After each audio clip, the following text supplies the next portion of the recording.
สบายดีเดี๋ยวนี้ก็6 โมงตอนแรงพวกเขาก็ได้ออกมาเยี่ยมยามบ้านของมิสเตอร์ลัดมื้อนี้ก็ฟ้ามืดแล้วก็ฝนตกค่อยๆเนาะ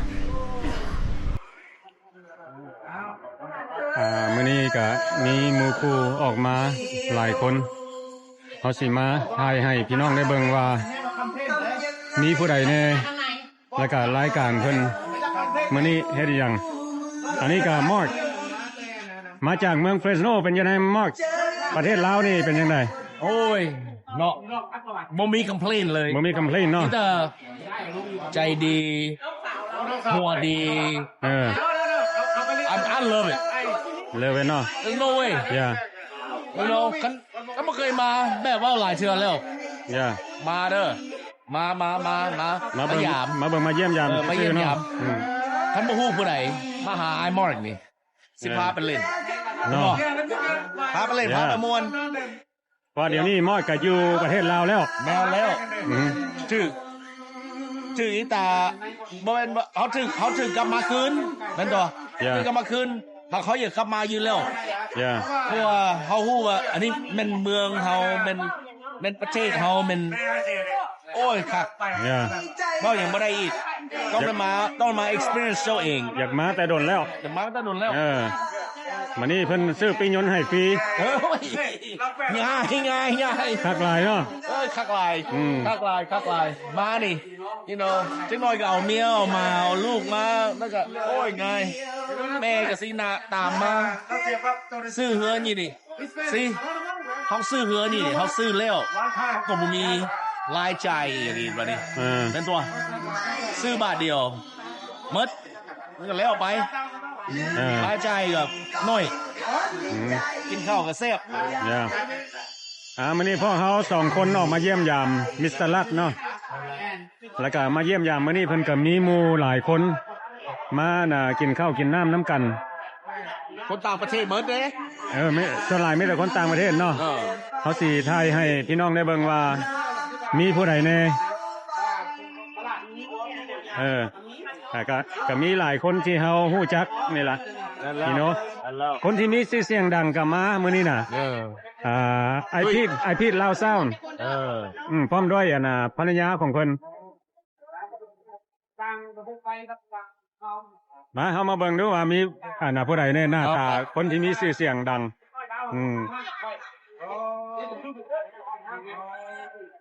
นี่ได้กันทุกร้านในหน้าไว้เป็นยังไงสิตอนนี้นะพูดให้ซอยคนนี้ที่ว่ามาอีกคนเดียวเอาซอยมาเลยป่ะนี่คนเดียวคือตัวอยู่วะวาลีแล้วเป็นยังไงไม่ได้ประเด็นในการไม่ได้การทำงานเสร็จไม่เสร็จผมไปแล้วเป็นอันนี้เพิ่นก็มีอาหารหลายแบบเนาะมีตำบักหุ่งแกงหน่อไม้ปิ้งปลาไส้กรอกข้าวเหนียวคนลาวมันจะสิแหละถ้าว่าไปสมมุติเราอยู่ในโดดน้องกันเนาะนี่ก็เขาอยู่บุกมาไอโจ้แคนาดาเป็นยังไงสบายดีไอโจ้สบายดีตามเลยสบายดีมันนี่ก็อากาศกับบรรยากาศเฮือนรัดใจดีเนาะประมาณ10 ปลายม่วนซื่นเนาะนี่บรรยากาศหลายนี่นั่งกินเหล้ากินเลยแค่มองปลาเนาะคนก็ตกอากาศเย็นดีนอกจากที่นี่ก็พ่อคนมาแด่เมกากันหลายมันนี่ม่วนซื่นได้มุมเลยว่าหมายเขาว่าจะละลัดไอ้เด้ไอ้มาปีพ่อกันหมดวันนั้นไปแม่แต่อาลาบามาบ่งานเท็กซัสบ่แคลิฟอร์เนียบ่คือกันมาครอบครัวเดียวกันเนาะเพ่กันไอ้สายยันนี่ก็มาแต่อาลาบามาแน่นอนตุ้ยนี่ก็มาจากมินนิโซตามันจะรัดหนาวมั้งเนาะไผ่กะลีกย้ำหนาวเพิ่นอยู่นะเพราะว่าเปิดห้างแปลงรถนะว่าอูรถแล้วก็โจ้นี่แคนาดาโตรอนโตเนาะแม่มันนี่มีรายการนี้อย่างไรมันนี่นะอธิบายขอจะครับวีแกนเนาะวันเสาร์อาทิตย์เนาะเอาก็เบิกบานม่วนซื่น ต้อนรับแต่ว่าหมายก็มาท่านรัฐใจดีเนี่ยมันเปิดอกเปิดใจแต่ว่าต้อนรับแต่ว่าคนเฮาที่ว่ามาจากต่างแดนเนาะมาซุ่มแซวกันสามัคคีฮักแพ้กันเนาะมันจะคือครอบครัวเดียวกันเนาะแต่ว่าข้าพเจ้าก็ขอบใจท่านรัฐใจดีเนาะคุณนั่งอยู่คุณผู้สาวอ้อมข้างอ้อมเอวดู ไม่ปันใจน้องครับน้องพุ่นน่ะเห็นป่ะ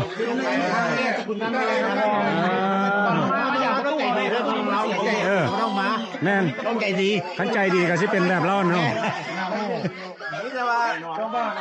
ประกาศเดี๋ยวออกข่าวเปลี่ยนนานไปเลยมาเด้อพอดีอย่างมันเนี่ยเชิญอนาคตแจ้งใส่นะนี่นะเอาเลยพละงานรับใจดีนะโอ้คุณคนก็รอดใจก็ดีงามเนาะต้อนรับใจก้องขวงผู้สาวนี่เป็นนานเลยนะมาที่แล้วก็ผู้นั่นมาอาทิตย์นี้กับผู้นี่หมายความว่าจากไหนนี่นะหมายความว่าผมสุขของคนนั้นนะที่ว่ามันอยู่บางเราสวรรค์ทั้งเป็นมันนะว่าดีม้อยก็มีสวรรค์ทั้งเป็นกันนะหายาก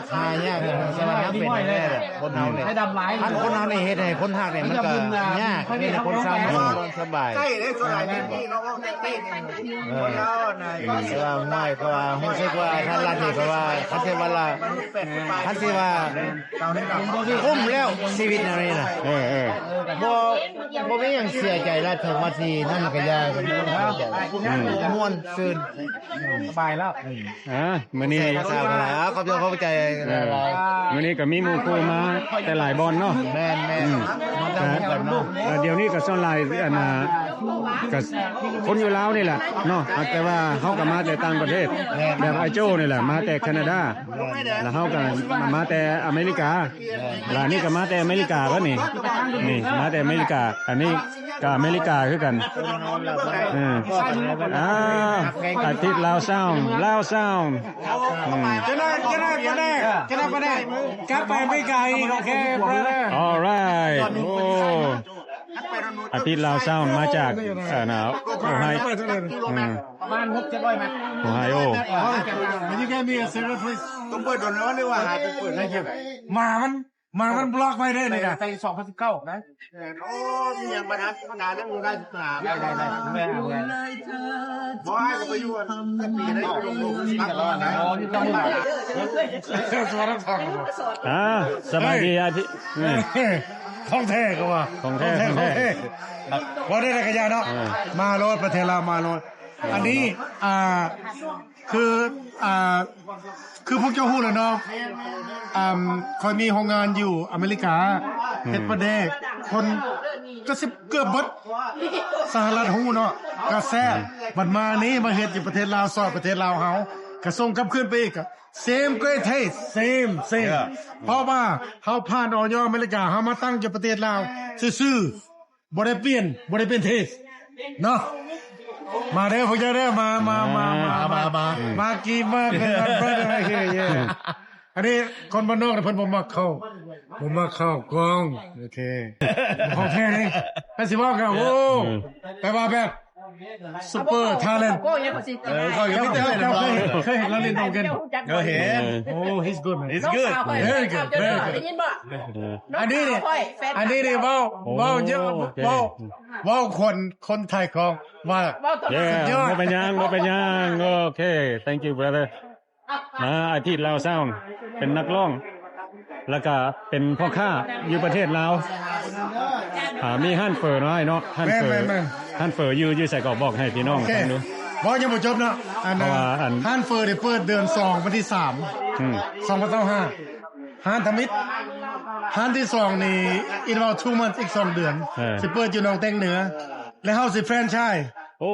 ไปปากเซไปต่างๆไปสารวัตรไปแล้วแต่แล้วเฮาสิขายให้เพิ่นบ้านขายเขมรไปสารวัตรนี่เป็นซาเย็นเนาะสารวัตรเต้นลงเด้อก็ได้เขาสิเว้าไปป่าเว้าตลกเพิ่นนำเนาะแต่ว่านี่เฮาขยายเด้เพราะว่าประแดงนี่เขาเจ้ายอมรับแล้วว่ามันแซ่บเฮาต้องเนาะขยายแม่นบ่ล่ะแม่นคันมันแซ่บเฮาต้องแชร์ให้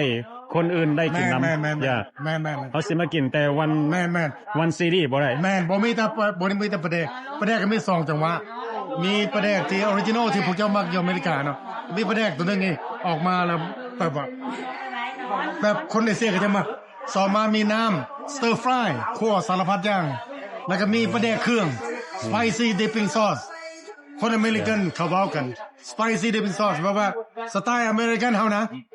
แต่ว่ากับบริบาลอเมริกันอย่างเราแต่ว่าเป็นแซ่บต้องลอง เพราะว่าแฟนคลับกับเจ้าคนกับเจ้ากินแล้วก็มันแซ่บขายดีเด้มันต้องแซ่บเนาะแซ่บสนั่น เย้ แล้ววันนี้มานะมาดิพี่น้องก้องไปคนลาวเขาไปใส่ทั้งสิบหูจักกันกับย่าเขาคนลาว หักกัน หักกันบ่แม่นไผอื่น หักกันมาแล้ว That's it จะมาลดนะน้องแต่งเนื้อ10 minutes from the airport มาลดถ้าแม่นค่อยโทรมาถ้ากล้าโทรมาเขากล้าไปหับเจ้านะคนจะหมดเท่านั้นแม่บอกโอเคโอเคกล้าโทรมาเขากล้าไปหับเจ้าโอเคแม่บอกล่ะ แม่นแล้ว แต่ว่าส่วนไหนก็จะมี driver อยู่แล้วแต่ว่าจะน้องว่าถ้าแน่แท้โทรมานะไอพีทหรือว่าน้องพีทหรือว่ากล้าโทรมาไปหับแท้พอแท้ โอ เนาะ เคพี่ใจดี อันนี้บ่แม่นว่ากินเบียร์2-3 ปองแล้วบ่แม่นเบาได้เบาเท่านะเบามื่นก็เบาคือเก่าเบาคือเก่าเพราะว่านักธุรกิจ พวกคมหักเลย หมอแม่นบ่กันว่าเฮากินเบียร์จะเบาบ่แม่นจะบอกว่ามาถามหามื่นก็เบาคมเก่า แม่น เพราะนั้นว่าสินะมากี้ ใจดี speak louder than word เนาะ speak louder แต่ว่า action louder than word action always out หมายความว่าลองมันว่าพอมาปั๊บมาฮับแม่มาฮับแล้วเอาไอ้ไปกินเปื้อนกินเปียกเผาแต่มาพูดไม่ชอบ พาไปกินห้านของไอพี่เลยเนาะ ฮอนละ อันนี้ก็มอดกับมาอยู่ลาวนี่แหละ สบายดีเด้อมันสุคนติ้งมันสุคนเขาสิฮู้แล้วว่าคอยเป็นผู้ใดตัวว่าอยู่ในการ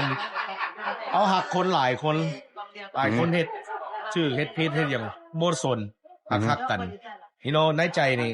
แมวว่าเลยว่าโอ้ยมึงมันดีทางใจมึงดีโพดหักพี่น้องเขาใจดีเพราะว่าเอาไปเอามาพระพุทธเจ้าเพิ่นกระเบิงเฮาเท่านั้นแหละหักกัน อันนี้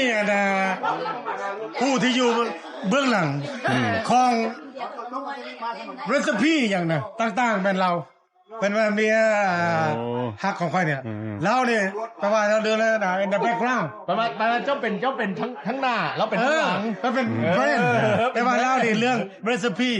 เรื่องที่ว่าแซ่บๆน่ะเป็นเราแล้วก็ว่าเราจะไป แมนพ่อเคยเหตุการณ์อยู่โรงงานน้ำซอส 7 ปีน้ำซอสที่ว่าพวกเจ้าอาจจะเคยได้ยินน้ำซอสที่มาเซนี่เนาะมันสิอยู่ในโคเกอร์โวมาเอฟวีแวร์มาเฮ็ดอยู่หั่น7 ปีเป็นหัวหน้า อยู่รัฐใดนะ อยู่แคลิฟอร์เนียก็มี แคลิฟอร์เนียก็มี คัมปานีนี่มันโอเวอร์ โอ้ ทัวร์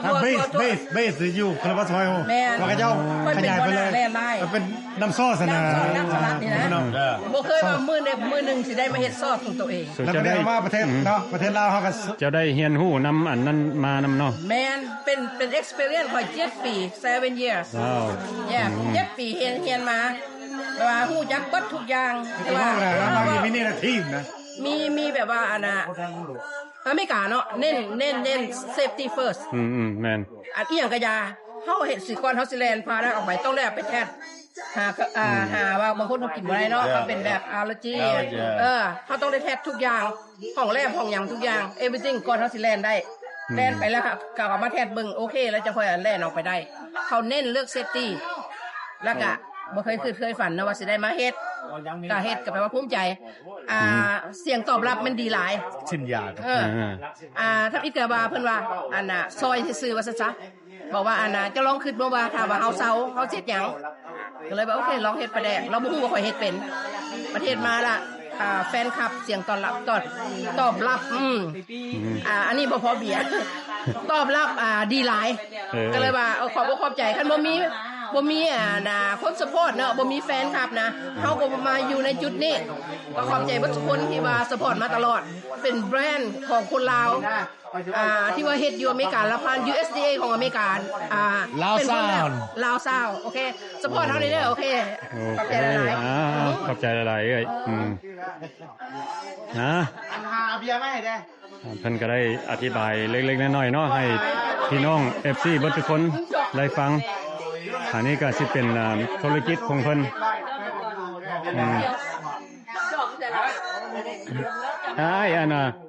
อันมาลาวนี่บ่ได้มาอยู่เลยบ่เจ้ามาอยู่เลยบ่ โอ้อันนี้นะเอาค่อยสิบใบหนึ่งเนาะ โอเค ว่าไปเนาะ โอเค ค่อยมาลงทุนอยู่ประเทศลาวแต่ปี 2000 ซื้อดินซื้ออย่างไว้หลาย โอ้ ก็หลายเติบอยู่ก็บอกนะว่ามีหลายเท่าไหร่บอกนั้นเนาะแต่ว่ามานี่2016 2019มาอยู่3 ปีแล้ววันนี้เรามาอัดเพลงกันอย่างละกลับไปแล้วไปทั่วนะ2018 2019แล้วโควิดมาโควิดมาเนี่ยเรื่องเฮ็ดปลาแดงนี่เป็นซากบังเอิญเพราะว่านะบ่ได้คือว่าสิเฮ็ดปลาแดงวันนี้เมียเราเฮ็ดปลาแดงแซ่บเนาะอ้าวไปพี่ลมพรก็เฮ็ดปลาแดงแล้วเป็นหยังเฮาก็บ่ว่าเฮาก็ดังอีหยังก็บ่ว่าแต่ว่าคนลาวส่วนหลายก็ฮู้อยู่ว่าลาวเศร้าเนาะก็เคยห้องพองไปแต่ว่าก็บ่ได้ว่าดังแบบสั้นดอกแต่ว่าคนลาวส่วนหลายแต่ว่าติดตามผลงานเพลงลาวครับก็ฮู้ค่อยน้อยนึงแล้ววันนี้เฮาก็มาแล้ววันนี้แม่เสียแล้วก็กลับมาแล้วนะครับเนี่ยนี่อยู่นี่มีพี่น้องหลายแล้วเฮาก็เลยมาสร้างร้านอาหารตัวตะมิดก็เปิดอยู่บ้านจันทร์สว่างร้านเฟอร์กับข้าวเปี๊ยกเนาะ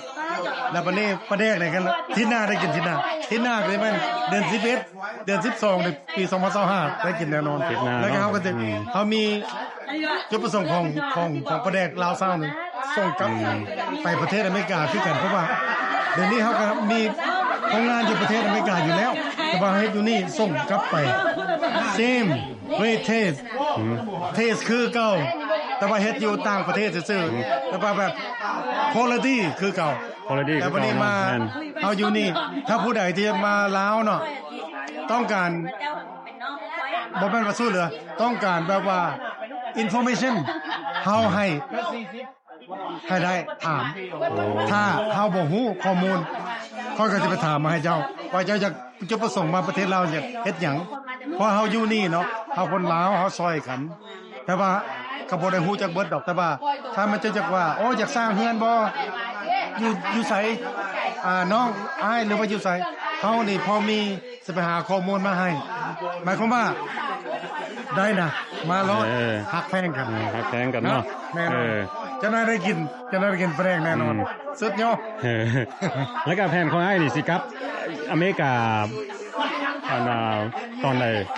อ๋ออันนี้กลับไปกลับมาซื่อๆกลับไปกลับมาเนาะถ้าจะไปกลับอเมริกาก็เดือนนึง2 เดือนเพราะว่าไอ้นี่มีหลานเนี่ย2 คนหลานก็ปีหนึ่งผู้ชายแล้วก็4 ปีก็เป็นผู้หญิงก็มีหลานก็คือเฮาเป็นคนธรรมดาเนาะแต่ว่าแชร์ก็จะมายามกลับไปกลับมานะแต่ว่าสิอยู่นี่หลายกว่าอยู่นี่หลายกว่าเนาะแล้วเฮาก็อยู่พุ่นก็สิมีแบบว่าwholesaler เขาส่งกลับไปกลับมาแต่ว่าจุดประสงค์ของไอ้เนาะมาอยู่นี่ก็มาเข้ามาเฮามาก่อนน่ะคือผมมาก่อนพวกบ่ว่าคนลาวหรอกคนมองคนยังไงจ้ะมาเฮาซอยHow about now? Who just went to now? But you know what? If you here before, you guys,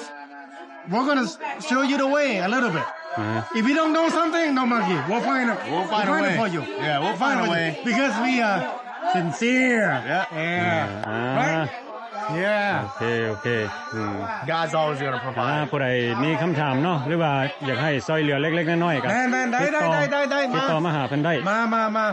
อยากฮู้แบบอยู่ประเทศลาวเป็นแบบใดบ่หรือว่าการอยู่การกินเป็นแบบใดก็ติดต่อมาหาเพิ่นได้แม่นเพราะเฮาอยู่นี่เนี่ยเฮาอยู่ใส่เฮาก็ต้องนับถือกฎหมายแต่ว่า it's okay you know อยู่ประเทศอเมริกาเฮาก็ต้อง stop speeding คือกันบ่ต้องคิดย่านหยัง as long as you obey the law you're fine เนาะอยู่สักยะเข้ามาเนาะเขาต้องนับถือกฎหมายแม่นบ่เนาะเพราะว่ามีจำนวนมวนใจ you see how fun we have right now come on you see how fun we is what's your sister come first คือเขาบอกน้องชายเนาะ Go see me first. Wow. I don't want to say how good I am, but go see me first. อย่าขอบใจที่ได้อธิบายเล็กๆน้อย Oh, that's good information, hey? ๆให้พวกเขาได้ฟังเนาะเพราะว่าบางคนก็ยังบ่ทันได้มาเห็นประเทศลาวเนาะว่าบ้านเมืองเขาเป็นแบบใด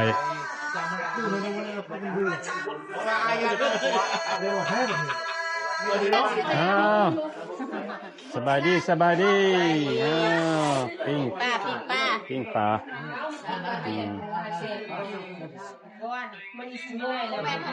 ปิ้งไปหลายตัวแล้วเนาะ 80 ตัวปลา10 ตัวเรือ2 ปลา10 ตัวเรือ2ป้าโธ่นี่ตำบักหุ่ง กำมะฮุงปิ้งปลา มีแต่แซ่บ เบียร์จะปั๊มเบียร์นี่เอาไอ้เจ้าไปนะโอ้ได้แล้ว มื้อนี้ก็นั่งเล่นน้ำน้องนุ่ง หนาวอ่ะสาว น้อง หนาว นุ่ง อ่ะ ผู้แซ่ผู้สาว โอ้ต้องไปกอดเมียนได้ป่ะ มากอดเนี่ย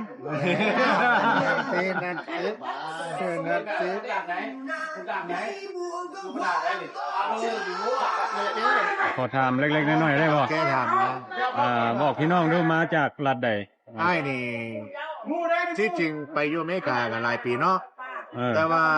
รัฐสุดท้ายนี่มาจากสวิตโฮมอลาบามา สวิตโฮมอลาบามา แม่น โอ้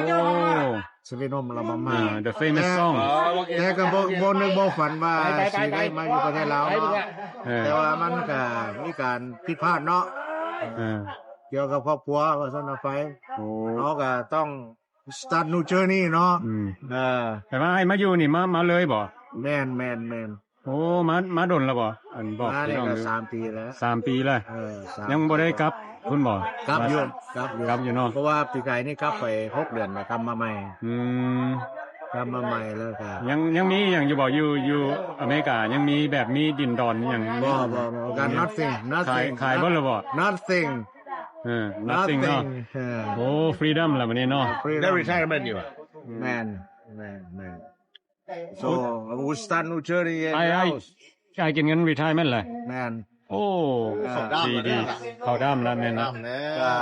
ซองดีเว้ยเนาะ เป็นเสือนอนกินได้นี่นะ ฮะ เนาะ retirement เป็นเสือนอนกิน ได้รอกิน เขาเนี่ยยังมีละลายคลิป รอกิน มันถนัด but our business going we like clip if we can make it here then tell the people back there กินมาเบิดเนาะ what it is the real เขาเจ้าให้มีกำเดือน what you see is what you get จะมีรถใจดีเจ้า no I can tell like sincere man เงินหลายเต็มธนาคาร remember that อันนี้แหละเพิ่น man โยมื้อนี้รู้สึกว่าจังไดได้มาเห็นหมู่เห็นคู่น้องนุ่งหลายคน ดีใจคือว่าคือครอบครัวเดียวกันเนาะแต่ว่าเขาเด็กคนที่ว่าคนลาวคือกันแต่ว่าอยู่คนละประเทศเนาะแต่ว่าไม่เห็นได้ภูมิใจหลายเราพระเจ้าเนี่ยว่าภูมิใจหลายว่าฮักกันเลยก็ว่าเห็นหน้ากันมื้อนี้คือว่าฮักกัน30 ปีเนาะข้าพเจ้าก็ดีใจหลาย ไปเวียดนามที่เบอร์ คนลาวมันให้เกียรติกันเนาะฮักกันบ่ได้ว่าสิฮักหลังสังเมียงบ่ว่าขึ้นฮอดว่าเจ้าอยู่บ้านแต่อยู่บ้านนี่คนลาวคือกันข้าพเจ้าดีใจแต่ว่าขอฝากด้วยเนาะคนลาวที่มาอยู่ต่างประเทศเนาะฮักใครฮักกันมาอยู่มาลาวก็ฮักกันคือแบบไอ้เอ้ยน้องกันนี่ล่ะบ่ให้ถือเราถือสาเจ้าสิอยู่แพงในก็อย่าเนาะไทยหยังก็อย่าหาแพงกันบ่ได้เสียหาย thank you นายโจ เจ้า อธิบาย I know เล็กๆน้อยๆมื้อนี้สิบ่เว้าหลายเนาะมื้อนี้เนาะ what is it เขาอยากขอถามว่า สัมภาษณ์ท่านประธานท่านประธาน อยากขอถามซื่อๆว่ามื้อนี้รายการนี้หยัง เห็นผมรอไอ้พดไปหน่อยนึงผมรอไอ้อยู่ใกล้ ถ้าไม่ได้กินเบียร์อยู่นะอย่างพา โอ้มื้อนี้รายการอย่างหวาน ซุ่มแซวกันแบบมีหมู่มีครูมาเยี่ยมมายามนี่นะมื้อนี้เป็นสเปเชียลอีหยังแบบใด เอามื้อนี้มื้อเป็นเอิ้นนั่นน่ะหมู่ครูมาเด้เห็นบ่มื้อนี้ก็ถึงวันอาทิตย์เนาะมื้อภาคใต้ก็ใส่ให้ถึง4มื้อได้นี่มื้อพิเศษมื้อพิเศษนี่มีแต่ มีแต่ทรงบ่ดี มันก็โพดเสียแดกจนหมดทุกคนมาแต่ละบอนแต่ละทีแต่เราก็บ่เคยฮู้กันโจเรามาฮู้กันคืออ้ายกับไอ้โจนี่ก็บ่ฮู้กันเราไปเห็นเราเห็น YouTube เด้เรามาแต่เมืองเดียวกันก็เลยว่าหาวันนี้เบิ่งแม่แต่ละคนนี่แหละคือไอ้ยันนี่ก็เป็นยังอยู่บุญทรงเฮือบ้านเกินโจแล้วก็ไปฮู้จักเราจากหันมาอันนั้นมิสเตอร์ตุ้ยเด็กบ่เคยฮู้กันอันนั้นก็มิสเตอร์โจแคนาดามันคนละประเทศโจแคนาดานั่นจะลาวซาวเด็กขอให้เจ้าภาพจงเจริญเขาก็เฮ็ดซุ่มแซวกันตามภาษาไอ้น้องเจ้าเฮาหักแพงกันอันนี้เพิ่นจะไปซื้อได้เนี่ยเพิ่นจะไปซื้อโอเคกับมุ้ยยังหลายนี่แต่เท่านั้นแหละเฮาซุ่มแซวหักแพงกันเป็นคือไอ้น้องกันหาก็มาฮู้จักกันบางอย่างนี่แม่นแล้วหาก็ฮู้กันคือกันบ่ล่ะจะได้ย้ายไปลาวโอ้ยอย่าจุกพ่อให้มันแล้วซะแคมเบรียน่ะคือต้องมาคือบ่ต้องมานี่แต่บ่ได้ฮู้ดอกเอานำมาไอ้เสื้อแดงไอ้หมวกแดงมันคนละมือเสื้อแดงมือนี่กับเสื้อแดงมือก่อนมันไผมันit's okay ไปส่งมาอยู่กองศูนย์ไม่ขึ้นจ้ะมื้อนี้พวกเขาก็ได้พากันมาเยี่ยมยามบ้านของนายรัฐเนาะเพิ่นก็มีหมู่มาหลายคนเดี๋ยวนี้ก็ดึกดื่นกันคืนแล้วเนาะเฮาก็ขอขอบใจที่เพิ่นได้ต้อนรับพวกเขาดีมีอาหารการกินหลายสิ่งหลายอย่างวันนี้เฮาก็สิได้จบคลิปนี้ไว้สำนี้ซะก่อนเนาะแล้วก็เป็นจังไดก็ขอขอบใจเบิดทุกคนที่เข้ามาเบิ่งวิดีโอของเฮา